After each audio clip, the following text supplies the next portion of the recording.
Narodici, à une trentaine de kilomètres de la zone d'exclusion de Tchernobyl. Le village a été l'un des plus irradiés par la catastrophe nucléaire il y a 25 ans.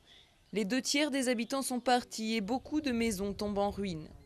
Officiellement, Narodici est en zone de relogement obligatoire, personne ne devrait vivre ici. Mais certains sont quand même restés ou revenus après plusieurs années aux dépens de leur santé. À l'hôpital de Narodici, les chambres sont pleines. On a seulement 10% des enfants en bonne santé, les autres ont tous des pathologies. Quant à la population adulte, presque personne n'est en bonne santé. Tous les habitants ont 1, 2 ou même 3 maladies.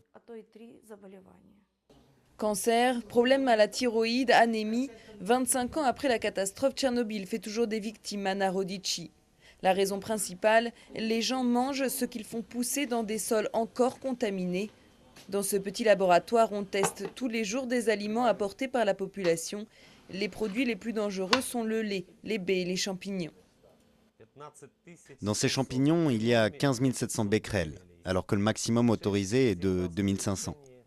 C'est 6-7 fois plus que la limite. Mais ce n'est pas le pire. On a déjà eu 20 fois et même 40 fois plus que la limite. Les autorités essaient de faire de la prévention, mais difficile face à une population qui bien souvent n'a pas le choix. Pour Katia, les champignons, c'est le seul moyen de subsistance.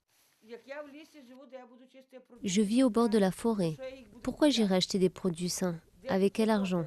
Où y a-t-il du travail pour moi? Je vis ici parce que la forêt est là, parce que la forêt nous aide à survivre.